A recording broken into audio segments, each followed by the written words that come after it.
Previously from Eric Thomas. Small victories from this day forward. First, you're going to find out what you want. And then after you find out what you will spend the rest of your day, the rest of your days, until you know what you want, you will not get good rest. You will not watch TV programs. Listen to me. You will not do the stuff that you normally do until you find out what you want, because what you want is going to activate everything else. So there is no playtime. There is no fun time. If you don't know what you want, then you've not begun to live yet.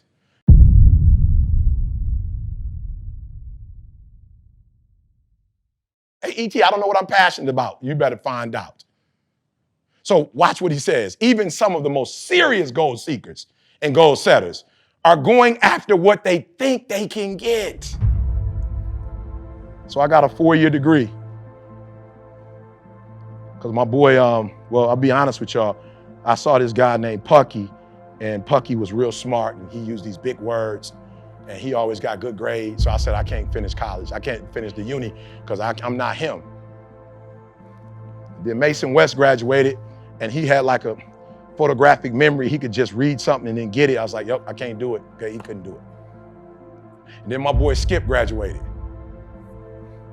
I was like, I could do it. Skip smoked weed like every other day. I was like, oh, you can smoke weed and graduate. Oh man, maybe I have a chance. I never smoked, but I'm like, yo, he like, that's like where I come from. Like, that's normal people. Skip would drink, Skip went out and party, and he still graduated. I was like, yep, I could do it. So I got my 4-year degree. Then Skip went on to get his master's degree, and I was like, yep, I can get my master's degree.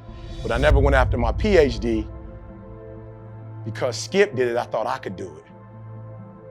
So I only did things that I thought I could do. Then when I started meeting people like Bob Proctor, I started saying, E.T., stop doing the things that you know you can do and try to do the things that you think you cannot do, PhD. So the PhD for me was not about school, to be honest with you. It was about, I'm a high school dropout. It took me 12 years to get a 4-year degree. I just want to see if I can get to the highest level academically. I want to see if I got what it takes to go through all of that and still be able to come out a winner on the winner side. So when I got the PhD and it turned into Dr. Thomas, that was another win. But this was a big win. Why was it a big win? This is what I tell people, guys. This is why knowing what you want is important. I can name 10, 15 other people that got their PhD and it wasn't the same. Why? Because people knew where I came from and they did not.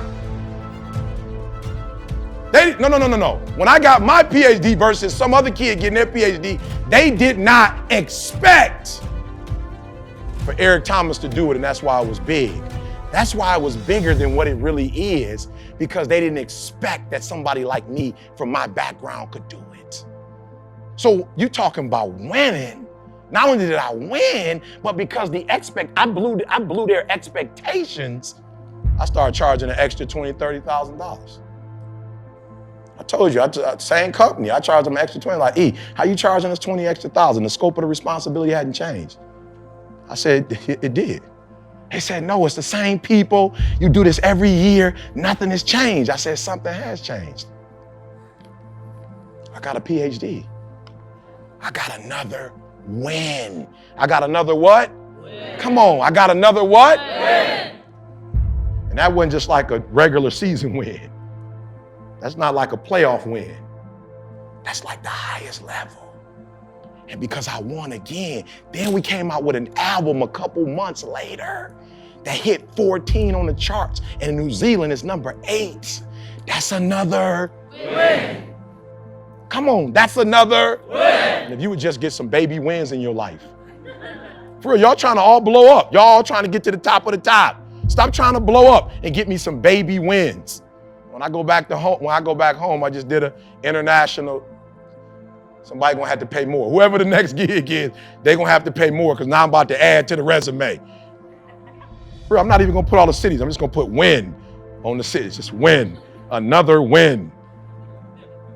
Promise me, listen to me, promise me when you leave, nothing major. Be faithful over few, and I will make you rule over many. Be faithful over few, and I will make you ruler over many. Just be faithful over the things that are in front of you.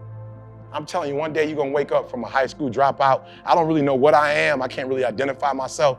But my next goal is the Nobel Peace Prize. Why? Because it's crazy. How long would it take me to win a Nobel Peace Prize? That's like some Mother Teresa stuff. Can I tell you this?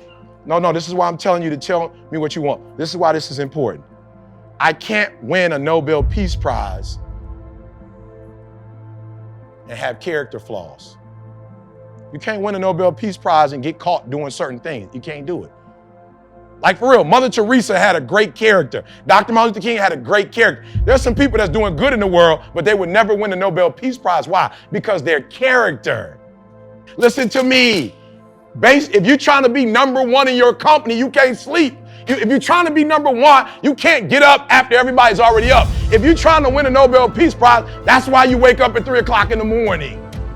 You're trying to get a PhD, that's why you're riding on the airplane and not watching movies.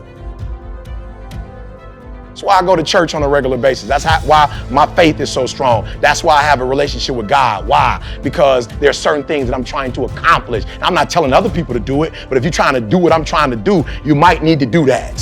What do you want? Kids ask me all the time, what books you reading? E, why? You trying to win a Nobel Peace Prize? Why are you trying to read what I'm reading? Eric, what is your routine in the morning? Why? You trying to wake up and do what I do? You can never be Eric Thomas, but you can be the greatest you. You can never be me. Don't try to be me. Know what you want. I got kids back in the state. What up, what up, what up? It's your boy Tyrone Smith. I'm like, whoa, easy, Tyrone. That's been taken already.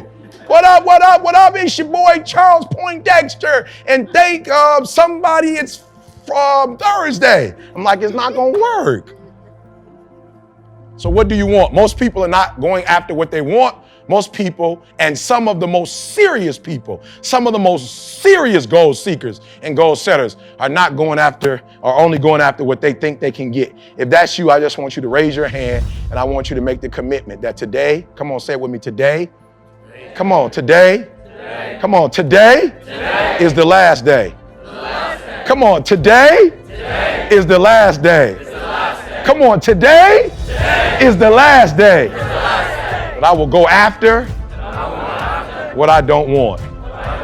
Come on, today is the last day that I will go after what I don't want.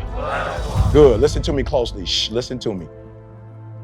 When you leave this room today, you will no longer live as a second-class citizen. When you leave this room today, you will walk in your purpose, you will walk in what you want, and you will live a life that you've only dreamed about all these years. And you will never say it's your dream again, you'll say it's your reality. And the reason why I'm so excited about success, I don't care what anybody tells you, the only thing that you need to do to be successful, you don't need money, you don't need influence, you don't need a network. The only thing you need to do to get started is you need to put forth more effort than you've ever put before. That's all, listen to me, that's all you need to do, more effort. I start giving away TGIMs, giving them away. I just start, boom, giving them away. 1 year, 2 years, 3 years. First 2 years, you never even heard about ET. The Secret to Success video had been out years before you heard about it. 100 hits, 200 hits, years. And the month that I quit my job, 2 months later, it went viral and now has over 60 million hits. I activated and I just kept going and nobody gave me nothing and nobody paid me and nobody asked me to do it and there was no sponsorships and I kept doing it and I kept putting forth 60% effort, 70% effort, 80% effort, 90% effort, 100% effort, 120%, and boom! Last year I went to speak for a university and the guy said, I promise y'all I didn't know. He said, Eric Thomas is ranked one of the top motivational speakers in the world. I didn't even know. He started calling out names, Tony Robbins, Les Brown, Darren Hardy, Bob Proctor, Robert Kiyosaki. I had the slightest idea. I didn't even know. So ET, how did you get there if you didn't have a marketing plan? Listen to me, no marketing strategy. How did you get there? We went from 70% to giving 80%, to giving 90%, to giving 100%, to giving 120%. And I'm telling you, if you would go from 70 to 80, and then 80 to 90, and then 90 to 100, and then 100 to 120. You start seeing those zeros change in your life. You start seeing your marriage change, your relationship with your children change, your health change. Guys, we've been here 11 days. We've been on the road for 11 days. I think 6 different hotels. We've been to 6 different cities. Listen to me. We worked out 11 straight days. I ran for about an hour daily on the treadmill. Listen to me. That has never happened before when we were on the road, ever. We got up every day. When it opened, we got there at 5 or 6, and we worked out every single day, 11 straight days. I activated something I never activated. CJ activated something he never. CJ actually activated me. I saw him lose 60 pounds. I was like, oh no, we're not gonna be on the road and you all slim and I'm chunky, right? I'm not gonna be gutted out while you sitting here slim and trim. So what time you going? He's like, I'm going at 6. I'm going at 6 then. You're not gonna leave me. I'm doing 45. Well, I'm doing 46 because I'm older than you. My metabolism is a little slower than yours. Listen to me. The only thing changed is I activated more of me than I had ever activated before. So if you're in this room and you're ready to take it to the next level, I need you to write it now. I need you to write where you are, 70%, and I need you to write down that level that, I want you to write down that level that you're committing to go to. You know what's so funny? We want people to make guarantees to us, but we're not willing to make guarantees to ourselves.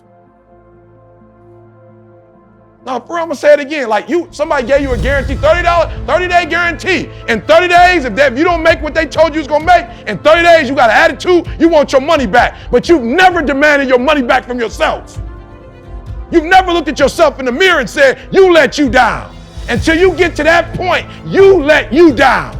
You're not brave enough. You want to put it on somebody else. The reason why I'm not successful is because of my boss. Have you ever looked at yourself in the mirror and said, I'm not getting up on time. I'm not going to work on time. I'm not putting in 120% when I'm at work. I let me down. And when you get to the point where you can say you let you down, I don't care. Listen to me, no disrespect. I don't care about Glenn. That's not why I do what I do. And I love Glenn. I don't come here and do what I do so Glenn can affirm me, so he can give me a pat on my back. I care more about me than I care about what Glenn thinks about me.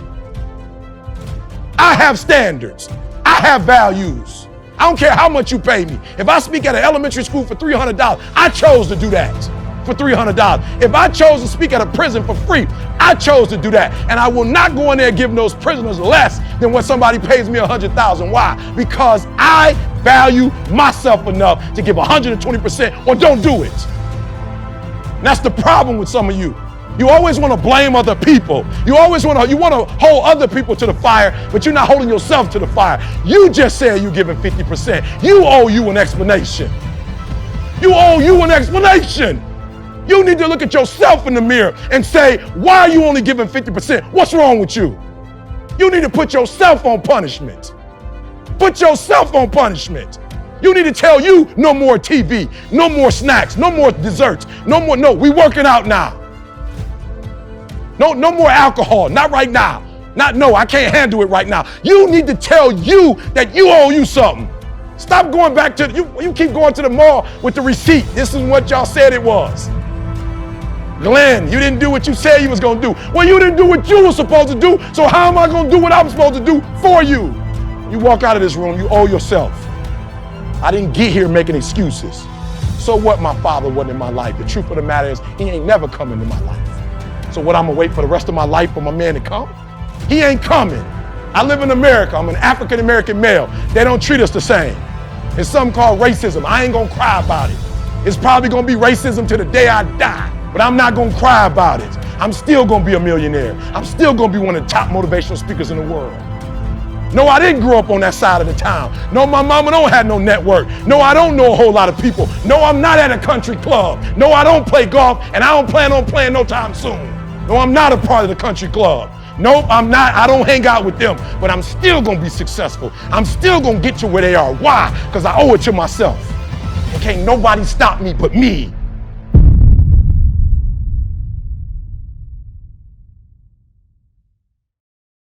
What up, what up, what up? It's your boy E.T.